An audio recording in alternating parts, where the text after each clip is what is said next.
Semangat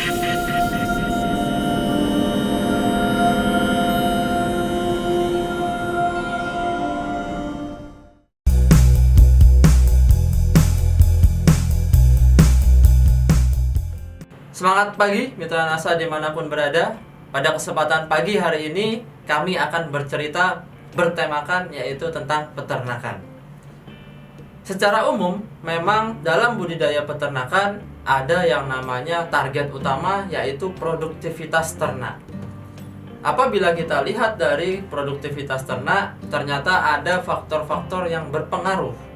Faktor penting yang berpengaruh hanya ada dua faktor, yaitu ada dari genetik dan ada dari lingkungan. Bahkan dari genetik ini atau bibit itu pengaruhnya sampai dengan 30%. Dan sisanya atau 70%-nya adalah dari sisi lingkungannya. Tentu sebelum kita beli hewan ternak, kita memilih bibit yang terbaik. Hal itu wajib dilakukan oleh peternak karena pengaruhnya yang juga cukup tinggi. Sehingga kita harus cari bibit yang terbaik, kemudian baru kita budidayakan ternaknya. Kemudian 70% faktor lainnya adalah berasal dari lingkungan. Ternyata ada lagi beberapa sub faktor dari lingkungan tersebut. Apa saja? Itu kurang lebih ada 5 faktor. Yang pertama ada faktor yang namanya iklim atau cuaca. Ini berkaitan dengan suhu. Tentu kita masyarakat Indonesia hanya mempunyai 2 musim, yaitu musim panas dan musim dingin.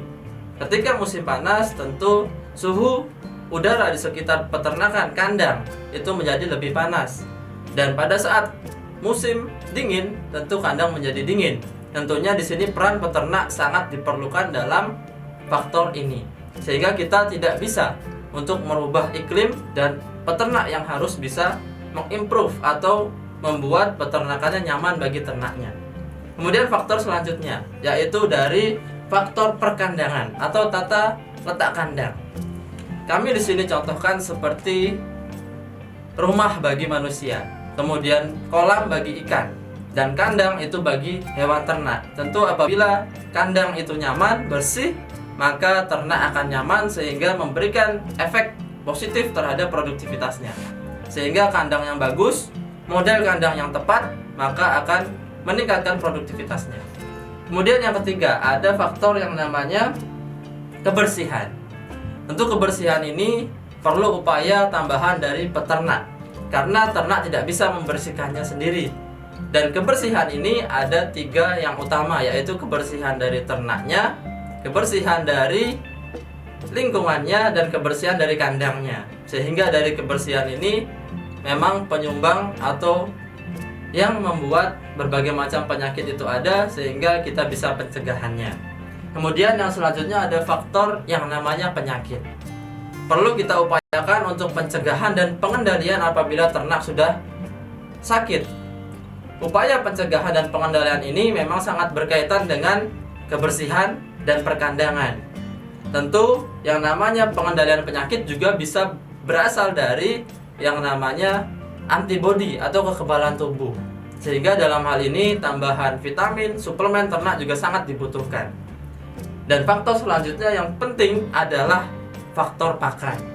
Nah, dalam hal ini di budidaya peternakan memang pakan pengaruhnya sangat tinggi, sampai dengan 70% dari biaya produksinya. Sehingga untung ruginya peternakan seringkali dilihat dari pakannya. Apakah kita bisa menghemat? Apakah kita bisa memanfaatkan pakan yang ada sehingga produktivitas tetap tinggi? Kemudian ada satu lagi faktor yang sangat penting, yang ini bisa mempengaruhi beberapa faktor lainnya, yaitu adalah teknologi. Teknologi apa? Teknologi yang kami ciptakan adalah teknologi NASA, yaitu teknologi yang dapat mempengaruhi dari segi faktor produksi. Apa saja? Yaitu pertama dari pakan. Dengan NASA, kita bisa lihat di berbagai wilayah tempat ternyata bisa yang namanya menghemat pakan. Artinya, dengan penghematan ini, keuntungan bisa menjadi lebih tinggi. Kemudian bukan hanya menghemat pakan, tetapi kita bisa menggunakan pakan yang sederhana, tidak terlalu mahal, tidak juga terlalu murah, cukup yang sederhana tetapi ternaknya produktivitasnya juga baik. Kemudian yang kedua, bukan hanya dari pakan, ternyata juga bisa pengaruhnya dari penyakit. Karena apa? Karena yang namanya POC-NASA dan hormonik ini juga ada di dalamnya mengandung mineral dan vitamin. Tentu mineral kita tahu juga bisa membantu menambah nafsu makan dan mengaktifkan enzim-enzim dalam pencernaan. Sehingga bukan saja dia mengandung mineral dan vitamin, tetapi efeknya dia akan makannya menjadi lebih banyak, lebih sehat, dan dengan adanya vitamin bisa menjaga kekebalan tubuh, meningkatkan kekebalan tubuh sehingga penyakit yang masuk itu bisa dilawan. Kemudian yang ketiga adalah faktor dari kebersihan. Tentu kalau kita tahu bahwa kandang yang kotor, kandang yang basah, kandang yang lembab akan menjadi sumber penyakit. Tentu setelah kita menggunakan produk NASA, teknologi NASA, ini bisa kita tekan dengan cara meningkatkan penyerapan pakannya tadi. Sehingga yang keluar menjadi kotoran itu hanya sisa-sisa yang betul-betul tidak bisa dicerna oleh ternak. Sehingga kotoran tersebut sudah sangat hilang yang namanya unsur amonia. Sehingga kotoran menjadi kurang berbau atau baunya berkurang dan nantinya bisa menjadi lebih kering sehingga tidak menjadi timbul yang namanya penyakit. Jadi dengan adanya teknologi tersebut kita bisa tingkatkan faktor produksi dalam budidaya peternakan, baik itu dari ke 70% yaitu lingkungannya, bahkan nanti bisa memaksimalkan potensi genetiknya. Demikian, jangan lupa like, subscribe, dan bagikan serta bunyikan loncengnya agar tidak ketinggalan informasi-informasi terkini yang akan kami sajikan di media-media sosial NASA lainnya.